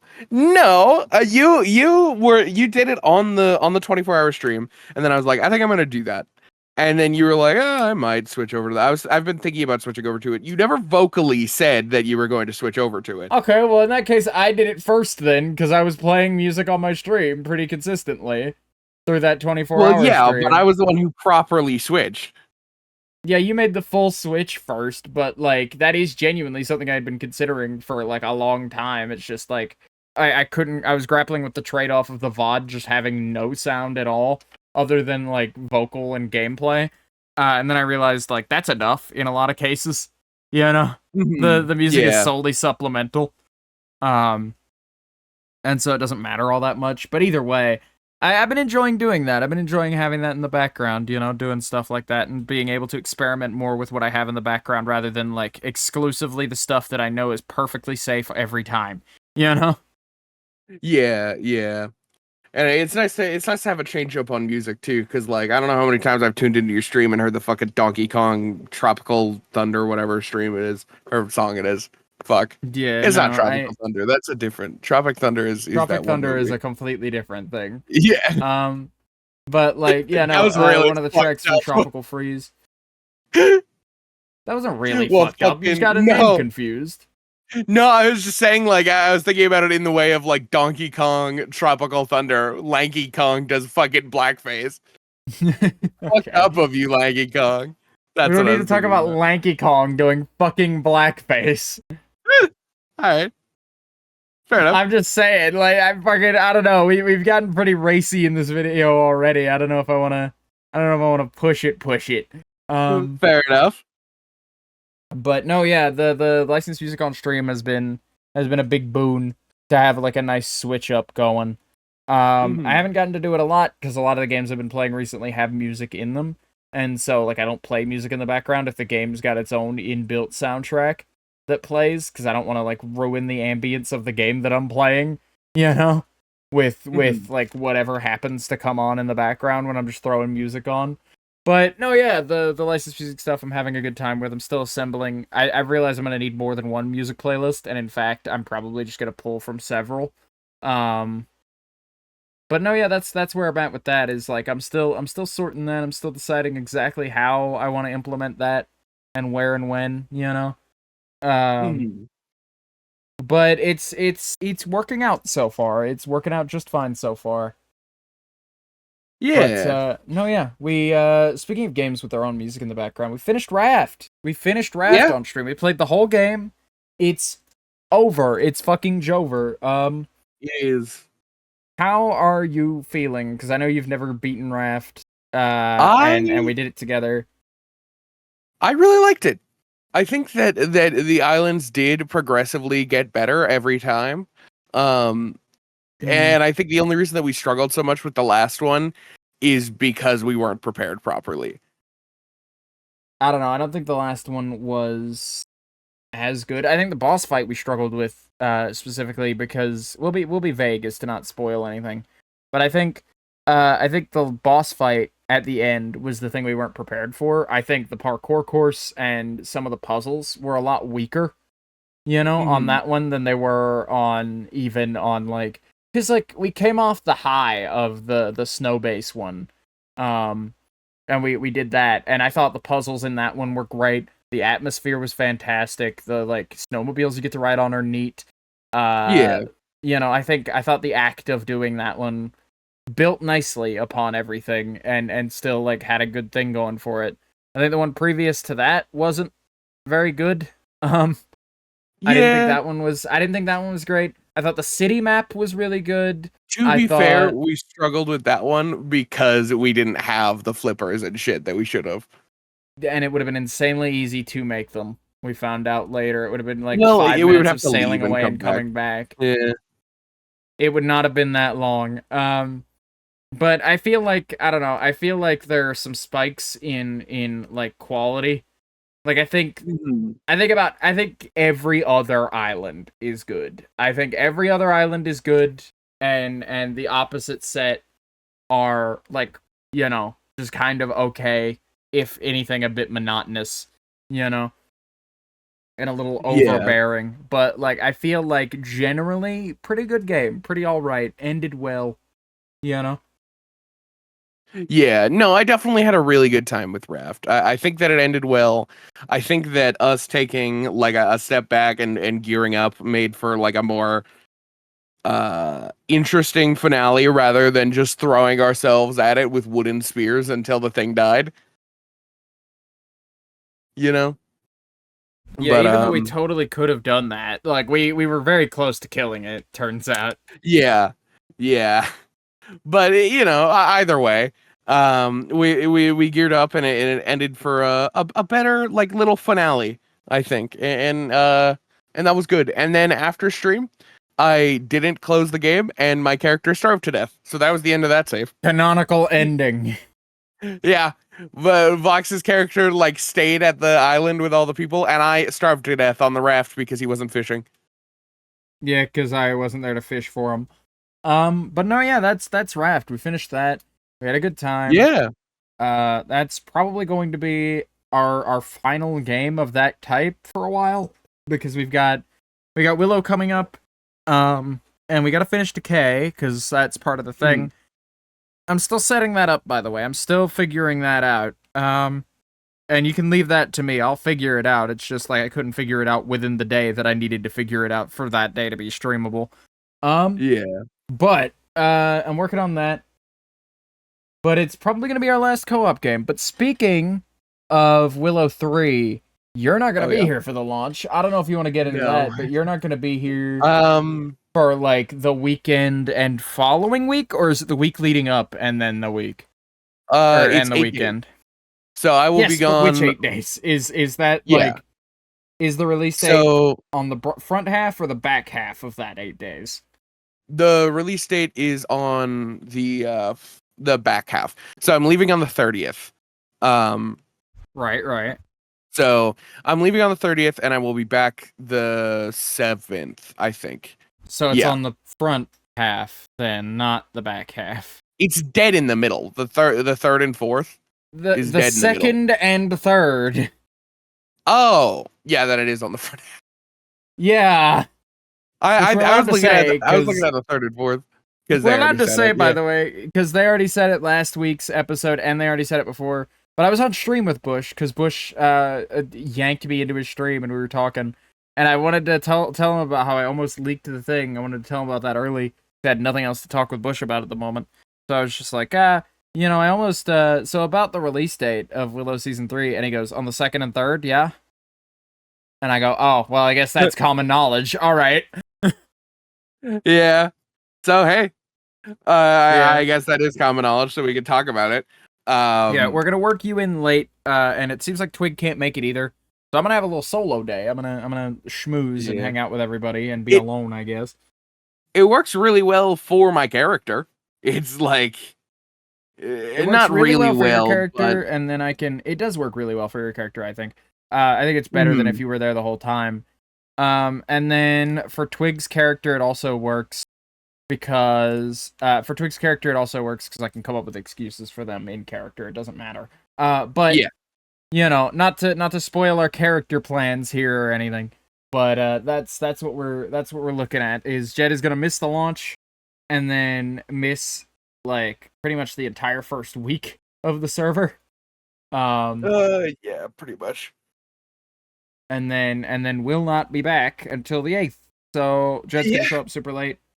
Twig's gonna show up a little late, But that's what we're looking at. That's what we're looking at. And that's fine. We can work around that. But speaking of things that we finished recently. We finished The Walking Dead last night. We've seen the entire series now. We've talked about The Walking Dead here before and given thoughts when it was in a very, very low point. But yeah, we've seen the entire main AMC's The Walking Dead series. I think it was pretty good in the ending. Wait. Mm-hmm. For anybody wanting to not hear about this, we'll give ourselves a few minutes. I was going to do a spoiler-free talk. We can do a spoiler-free talk about it. That's fine. Just so we wouldn't have to alienate any listeners. I wanted to do a talk about the ending and a talk about just the show as an entire finished work. Now that we've seen it all, then let's do that. Then give us just what, like a 10 big minutes retrospective. Give us 8. Give us 8. Skip 8 minutes further. So like the 32-minute mark, the hour and 32-minute mark. Skip there. That'll be when we're done talking about it for certain. Okay. They gone? Awesome. Yep. The Walking Dead. I didn't like the finale that much. You didn't? Really? I thought you did. I liked how it ended story-wise. I liked how it ended for our main cast. I didn't like that the last 10 minutes of the episode was an advertisement for a different series. Yeah. Basically. I didn't like that it was an advertisement for The Walking Dead. What is it? The Ones Who Live? The Ones Who Live. Yeah, it's a mini series, but yeah. A mini series even. Yeah. Like I didn't like the amount of screen time that got. Like it felt like it was an hour-long episode, so, like, you know, we got, like, a normal episode length, and then tacked onto the end, we got a big sequence that was mostly an advertisement for that miniseries, while also showing us where Rick ended up. Rick and Michonne, but mostly Rick, because Rick had been our main character up until, like, season 9. Rippers out in the mud. And so, yeah, he's just hanging out in the mud, getting chased by men in helicopters for some reason. Yeah. Which I know why. Like, I know why. I don't know why they're chasing him down this time. I don't know. You know, you'd think with, like, 8-9 years to get away, he would have found a way by now. And if he's not, he probably isn't ever gonna. Yeah. But that's beside the point. I thought getting a look at our protagonist again was nice, but I thought, like, the fact of, like, here are the facts, the story is pretty much over. These people all live happily ever after. I liked that. I liked that a lot. 'Cause you gave me a bad pitch. You gave me a bad pitch, is what you did. Did I? When we got into The Walking Dead, you pitched The Walking Dead to me as a hopeless series where the world is always for certain gonna go to shit, no matter what. Every community falls apart. Every grouping of the living become the dead at some point. It is an inescapable fact that everything will turn to ruin and there will be no people left and it will be only walkers after a certain stage. As I watched the finale, I got confirmation on this, but when I was watching a video essay about The Walking Dead and about Robert Kirkman, apparently the, like, society collapses and what comes after and the rebuilding of society and, like, hope in a zombie apocalypse were his entire get out for that series. Yeah. That was his entire pitch for the show. And so the show you pitched me was like a hopeless, derelict piece of shit, which, based on the time that you stopped watching the show, I could see being your outlook. Yeah. But, like, having finished the show, it's like, that is so not the point. That is so not the point of this piece of media. Yeah. But no, yeah, I liked the hopeful ending. Not a lot of zombie media ends with everybody happy and like very minimal losses, and you know, society being able to rebuild itself, not because the, like, zombies are gone, but because they're not going anywhere. You know? Yeah. Yeah. No, I did like the ending and how hopeful it was. I think that overall, not just the final episode, but just like the last 2 seasons, I think we kind of lost the plot a little bit of just, like, I don't know. I feel like once we lost Rick and Carl and Michonne, we kind of just got to the point where it's like, are we watching the same show anymore? And that was feelings that I had prior, and it's still kind of feelings that I have with the last 2 seasons of just like, I don't know, you know? Yeah, I thought they did revolving door a little bit too much of our cast, but I think the cast we ended up with, we were given time to settle with. I think I agreed with you, like, in the midst of the Whisperer arc, where, like, nothing was certain and the big bad kind of sucked, and everything about the show was kind of lackluster, and then we got, like, a Negan backstory episode, and then we got like a couple of, like, more experimental, like, 3 episodes before it got good. Like, we started getting like a set of, like, 4-ish, you know, scattered throughout the back end of that season, experimental episodes telling side stories or backstory for existing stories that we previously didn't know. And I thought those episodes were some of the best the show has produced. They were very good bottle episodes, I think. I think you could watch that Negan episode without having seen the rest of the show. I think you watch that episode with Aaron and Gabriel on their own little adventure and not see the rest of the show and watch that and just, like, get a grip of just, like, man, this is really good character work, you know? Yeah. Like, they're very watchable and they're very good, and even in the context, they're like stunning breaths of fresh air among, like, the monotony of the series at that stage. And then we get introduced to, like, the Commonwealth, and we have a new big bad about where, like, the political intrigue is the, like, political corruption is what we're fighting this time, not a guy with a baseball bat or, like, you know, people who wear, like, the skin of the dead, you know, and Yeah. are just kind of like a cult. It's not a cult. It's not a cult. It's not a like. It's not a cult. It's not a singular big bad, but it's like the concept of political corruption is what we're covering this season, basically. And I thought like, you know, that whole plot line with the Commonwealth was really good. I think they wrapped it kind of fast, but I think so too, but they dragged it in that the problem is they didn't. It wasn't that the whole story took place too fast. It's that it ended too fast. I think we Yeah. hung just before the climax of the story for a few episodes too long, which is a complaint I have about almost every arc of this show, is that it adds that breathing room at just the wrong points. yeah. But overall, I thought that arc was better than the Whisperer arc, and almost like I feel like if we went straight from Negan to that, like Negan, time skip, Commonwealth. I think if that happened, I don't think I would think there's a bad episode of the show. I think I would have a Yeah. much higher opinion of the show than I do. And I still have a pretty high opinion of it. I still think it's great television, you know? Oh yeah. But it's great television with sort of a dip in the middle. Yeah, Not even it in the middle, definitely a dip for deserves- like 2 seasons at the back. Yeah, so man, everybody got real mad. We're still in our spoiler talk and we have 1 minute. Everybody got real mad when this happened, but when Glenn died, everybody was like, fuck this show and everything having to do with it. And all the reviews got bombed, not because it was bad TV, but because it was just like, oh, you killed off one of our favorite characters. And like Right. genuinely, I think that's super unfair. I think that the worst seasons are 9 and 10. Like 9.5 of 10, I would say, Nine and are a the half of worst. 10, yeah. But that's what I'm Yeah. saying is just that, like, you know, I'd Half say of 9 that and a half like of 10. I'd say that like there's a dip, there's like a season-long dip right at the back end, and then it gets like exponentially better again, and then ends. Like that's where we're at. That's where we're at with The Walking Dead. For anybody coming back for our post-spoiler talk about it, I think The Walking Dead is very good from start to finish. I think it is just kind of okay for a minute. It's not even that bad. It's just kind of samey. But, you know, either way, highly recommend. Big recommend from me. Yeah, for sure. But that's where we're at with that. That's what we've done there. We're gonna continue to watch the side series, and I guess we'll like probably report back on those as we do them. Yeah. But yeah, no. While But we're in that our was really media good. watching talk, I want to talk about some other things we've seen. Okay.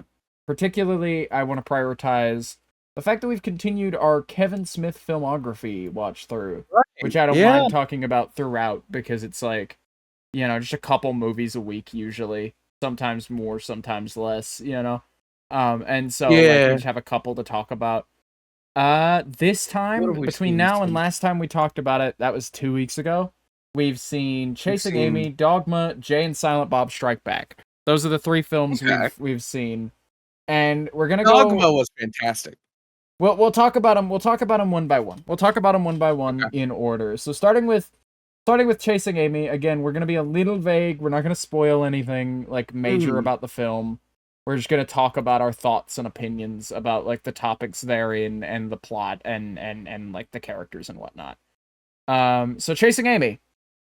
I think it's for Kevin Smith's first take at something semi-serious and something like not necessarily a drama, but like a dramatic comedy with a message, you know? I think I would label Chasing Amy a comedic tragedy, almost like a tragedy with jokes in it due to its ending. Which again we'll not get too far into. But I liked the characters, I liked the story, I liked a lot of the beats they had in said story. I liked that like argument in the rain scene. I liked the painting. I liked I liked a lot of the comic booky stuff. I liked that too a lot. I liked like how that was like a center point of the aesthetic, but not really like the point of the movie. Like they didn't make it overbearingly comic book referencey or anything, which is super easy to do because like, you know, a lot of people say Kevin Smith movies are schlock. I disagree. I think this one is definitely Kevin Smith's most popular work. on its own. It's definitely his Yeah. highest grossing work. And this is the movie everybody points to. This is the movie everybody well, not his highest grossing, but his highest grossing to date when it came out. And it's it's definitely one of the films that everybody who's seen a Kevin Smith movie will point to and go, yeah, but like there's some serious messaging. And they drop a couple of homophobic slurs throughout this. But I'd say any film about queerness should. Frankly, I think all of the best films that are about queerness say slurs and display homophobia in one form or another. This time, internalized homophobia from a definitely gay character. Yeah. Which, is not played for a laugh as often as it's played for, like, tension in the story, which I appreciate. It would be so easy in 1999 to make a movie about a character who, about a character, including a character in the main cast who is homophobic due to his own internalized homophobia and his inacceptance of who he is. I feel like it would be very easy, especially from a comedy writer at the time, to play that off as a joke character, as just some insecure asshole for the sake of being an insecure asshole. But no, they give him depth. They give him a lot to do. And the gay characters in the film are great, and the non-gay characters in the film are great. It has Ben Affleck in it. It's got Jason Lee in it. It's got a few other character actors in it that are very good. And that's my general thoughts on the film. What are yours? What do you have to say? I don't think I liked the movie as much as other people. I think this is one of the few times that being Ace Arrow just kind of the appeal wasn't there for me. I guess where it's just I didn't really, I kind of didn't really grasp the serious nature of some of the more romantic scenes, or I don't know. I felt like the scene in the rain, like the end of it, was kind of out of left field, but that was like a me. And I don't know. I think this is one of the few times that I just don't enjoy media in the same way because of my sexuality. Where it's just I did appreciate the talk about queerness in the 90s. I think that discussing queerness in not a necessarily freak, but in a way of actually seriously talking about it was a very good thing. But that's my opinions on it. Yeah, I thought it was good for the time. Kevin Smith at this stage is still throwing around the R slur though, which again, it's one of those things that the 90s and early 2000s, I know for a fact he stops at some point, but it's just it's that part is not okay. That part, so far in all of these films, that has happened, and it hasn't happened from it's the homophobia was there were slurs, but they were said by characters who were very obviously painted to be in the wrong for saying those slurs. It was painted as a character moment and as something important to the plot and downright necessary for the plot. Whereas, that word is just thrown around unabashedly, and I feel like it kind of, I feel like it's important to mention it during our review of this film, because I feel like it sort of undermines a lot of the progressiveness of this film to have that kind of a blind spot in it, Yeah. Because, the queer and disabled communities are like that, They're very close, and they're very adjacent in the way they experience hate, and the way, sometimes queerness can be visible and sometimes disabilities can be invisible, and so and vice versa. So they experience a lot of the same hardships for different reasons, and so it's very odd for these sort of sister minority groups to for one to be lifted as normal and acceptable and praised, and the other to just be kind of a gag. But either way, that's our thoughts on Chasing Amy. Yeah. And that last thought pulls through for the rest of these. But yeah, no. Moving on. Dogma. is a film I got Dogma. opinions on. A film you probably have more opinions on than me, but I'll get mine out of the way quick, and I'll let you have Yeah. the floor for it. Because I've done a lot of talking this episode, frankly. But also because I know you've got thoughts. My biggest takeaways from this movie were the exploration of religion in like sort of a like a comedy setting, and sort of like sort of blasphemy at its finest. I think there is some like well-informed parodying, and I don't use that word lightly, but some like well-informed parodying and satirical views of organized religion as a whole, but mostly Christianity. But the biggest takeaway is that all these movies take place in the same universe, for those who are unaware, and this movie confirms that God is real. That God and Christianity were not completely right, but pretty much correct the entire time. And that Jay and Silent Bobs are fucking prophets of God.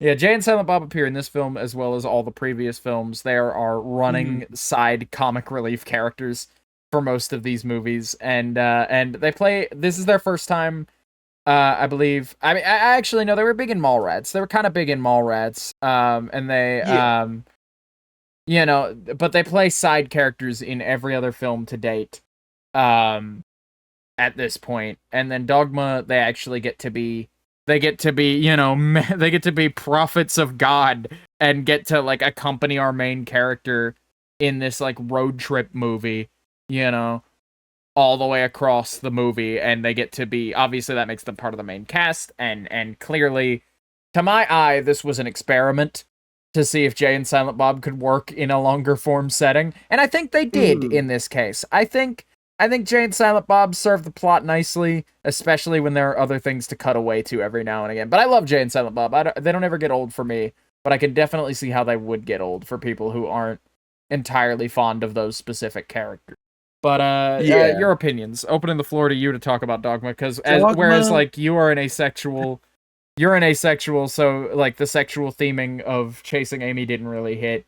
I wasn't really part of organized religion when I was a kid. I don't come from a very religious upbringing, so like a lot of the more like meaningful religious sentiment in this movie went past me. So, you know, you have this one. Yeah, so okay. So this is half my show. So I'm gonna say, not saying that in a way of like a jab at you for talking. I'm saying this in the way of like, I'm allowed to say what I would like to say, and I am sorry if I alienate any viewers. I've got a long history with religion. I grew up Pentecostal evangelical, which is about as fucking batshit insane as you can get into religion. Like, my father has literally said to me, I've seen the hand of God heal sick children via the pastor at the church that I pay a tenth of my salary to, where it's like, okay, I've got a lot of stuff going on, but Dogma was fucking fantastic after that preface of why I like it so much, because they actually took the concept of religion and did it in like almost a bastardized way while still doing it right, I guess. Where it's like, I think my favorite scenes were with what were the names? Loki and the Ben Affleck angel, where they're just going around and just played by Ben Affleck and Matt Damon. People. Yeah, Ben Affleck and Matt Damon, where they're just going around and just killing like the worst of the worst. That scene in the boardroom was probably my favorite in the film as a single standalone scene. Yeah, just going around and saying these like awful things about them, and finally getting the like, yeah, when they finally all get fucking like murdered. I can appreciate that. Where it's just like, and some of the things they called out were like, you fucking hate your gay son for no reason. Fuck you. That's fucked up. Where it's like, I don't know, I could appreciate that, and I'm always big on like deserved justice, I guess. But like, I think they did a really good job talking about religion in a semi-serious capacity while still being very funny. Because like a lot of mainly the scenes with Loki and Ben Affleck's angel, Matt Damon and Ben Affleck, mostly those scenes are more serious about religion, and I can really appreciate that. of just like talking about the angels who did fall because they weren't given free will and how that's like fucked up. And I really liked it. I really liked a look at religion from a little bit of a different standpoint. I had a very good time with it, and I think uh, God being a woman and like a playful woman is very interesting. Just a general ditz. Yeah. Yeah. I think that's very interesting. It doesn't change the fact on how I feel about God as a concept, but you know, I like that idea. If we were to live in that world, I wouldn't be as upset. But yeah. Anyway, Right. No, yeah. those are my opinions. Those are your opinions on Dogma. I can get behind most of that. I feel like you expanded in ways that I couldn't on that subject. But the final film we watched, is Jay and Silent Bob Strike Back, which is a very funny comedy in my opinion. I find Jay and Silent Bob as characters to be very funny, and thus like giving them their own feature-length thing, especially after the experiment in Dogma of like trying to make them part of the main cast officially. Like I think that worked out well. Overall, my thoughts on the film were very positive. We had a very good time with it. I think, you know, that's the film so far, if I had to, like, if memory serves, that's the film so far that I feel like we got the biggest, like, belly laughs out of. Yeah. So far, I feel like that was really good. And then, and like, because there were some really fun scenes in there where, like, you know, the, like, George Carlin, like, rules of the road scene where he's giving head to a trucker. You know, and you know, he does that like smile and thumbs up, and then leans down into the guy's lap. I think that's funny. I think that one's silly. It's good to see George Carlin. I believe that was actually his last role ever on film, which is insanely funny to me. It was either that or maybe he's in Jersey Girl. Maybe I'm misremembering, and he's in Jersey Girl too. But that hitchhiking scene. I especially like this bit that Jay had going throughout the movie of just like generally being like he had a pretty heavily happy disposition, but like every now and again something would go wrong and he'd just be like, motherfucker, why can't we do anything, you know? Why aren't we allowed to do anything without it being some kind of fucking spectacle? And then later they do this gag where they're running through like a sewer tunnel and it comes out to like the fucking like Hoover Dam or some shit. Where was that? What dam was that?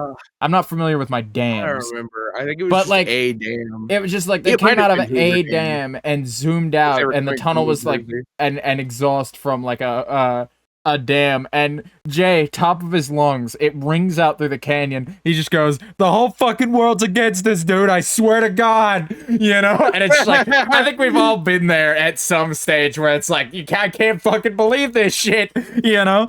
But I think it's a very funny movie. I think it like had a weird finale. I think the Hollywood section is probably the weakest portion, unfortunately.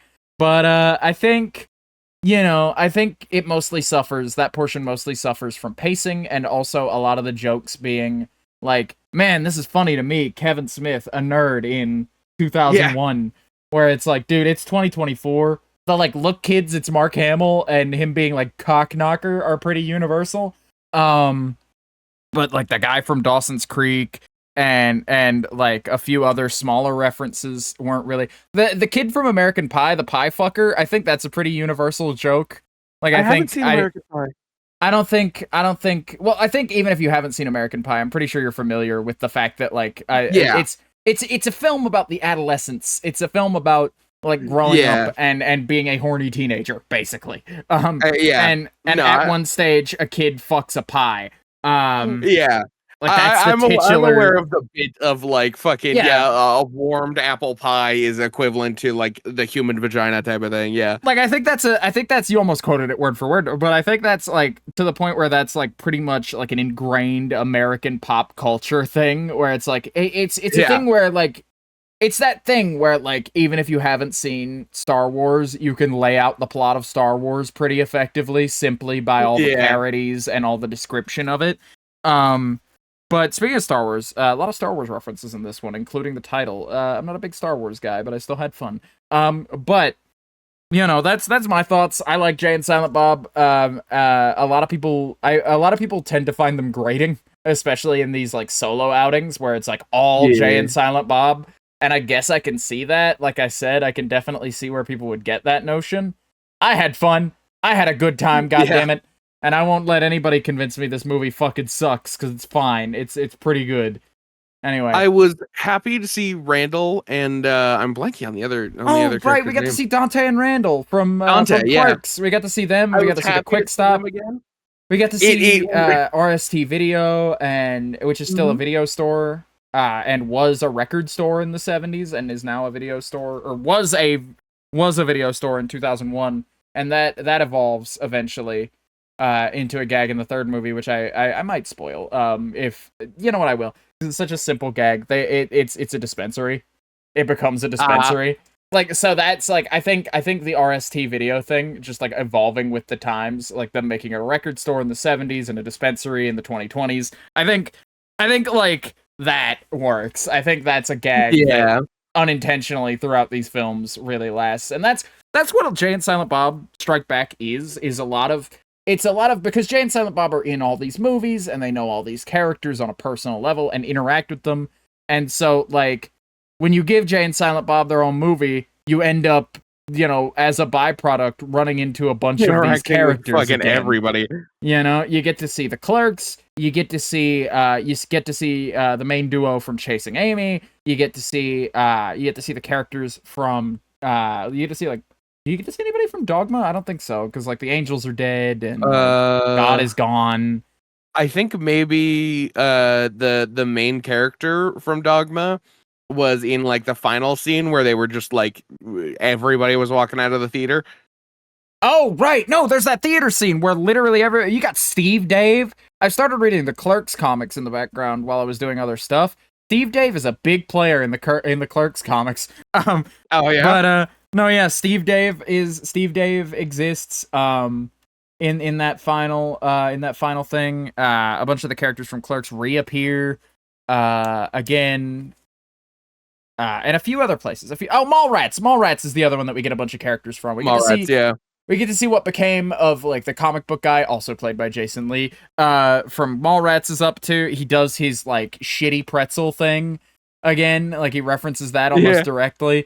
And it's a fun romp. It's a fun romp. It feels like a reward. It feels like a reward for watching these movies and enjoying them. It feels like a moment where Jason Lee's like, or not Jason Lee. I keep saying Jason Lee. I'm thinking about him now. But because he's in like every one of these movies, where Kevin Smith really gets a minute to just like show you like, hey, you know, via the Jay and Silent Bob movie, here's what the guys from Clerks are doing. Here's what the guys from Mallrats are doing, and here's a billion other self-referential bits that refer to my past work, you know? And so you're just infinitely rewarded watching this one by having seen like everything leading up to it. You know, I think there were some references to the Clerks cartoon in there too. I didn't point them out, but I definitely noticed some, which is fun. Anyway. Did you have any thoughts about Jay and Silent Bob Strike Back? Because I know you were giving some, and then I fucking interrupted you to talk about all the cameos.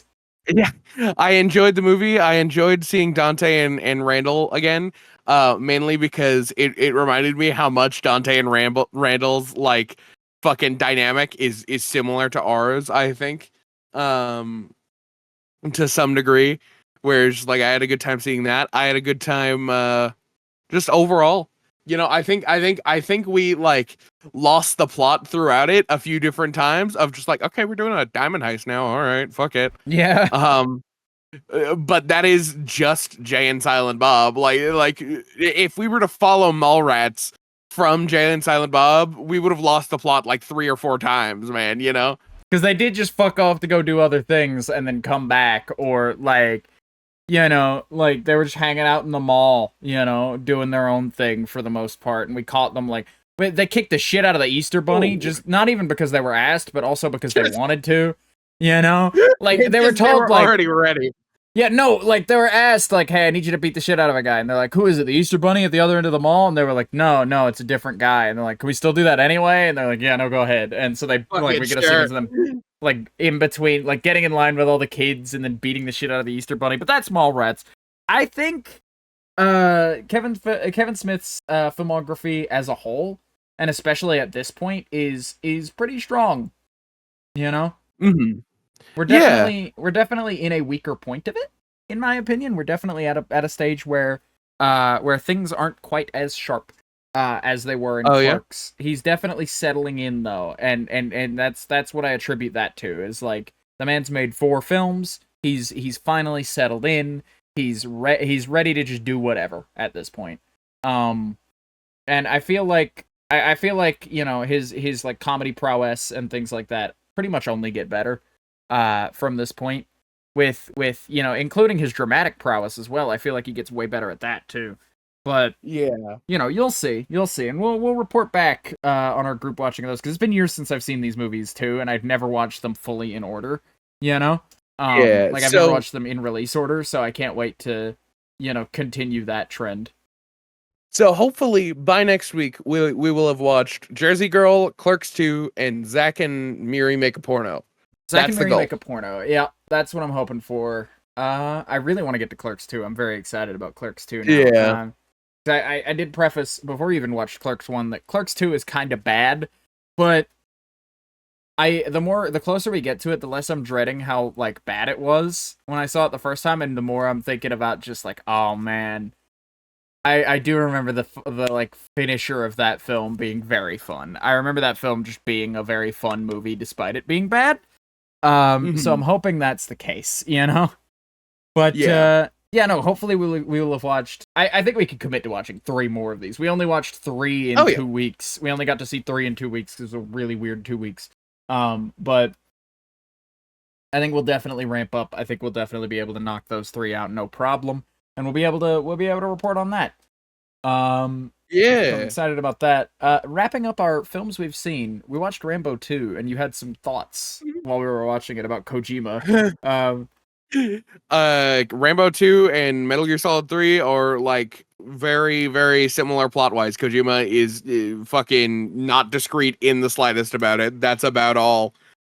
Other than that, yeah. That's just like, that's not part of the Kevin Smith thing. That's just another film we happened to watch recently that I wrote down in case we wanted to talk about it, and I figured it would be a very small topic. We're nearing wrap time.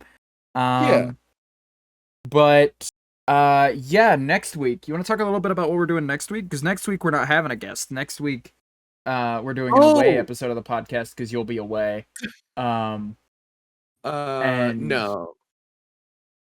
Is it not next week? It's not next week. It's the week afterwards when we have a guest. I'm mistaken. But we're not having a guest next week when we normally would, because that'll be our 10th episode. And what are we doing for that one? Yeah, so every time we've had a guest on, we always end up getting sidetracked and talk about a story from how we met or something like that. And every time we're like, yeah, but it's not about us. We'll let's go back to the guest. And every time the guest has been like, but I like hearing about you guys. So we've decided to take this opportunity for the 10th episode to say, yeah, you know what? Fuck it. We're going to tell like mainly stories about our friendship and how it started, and anecdotes and things like that. And we're going to have a good time. And it's going to be a lot of fun, and you should tune in for that next week. But for this week, hear more about us, your lovely host. But for this week, I think that's it.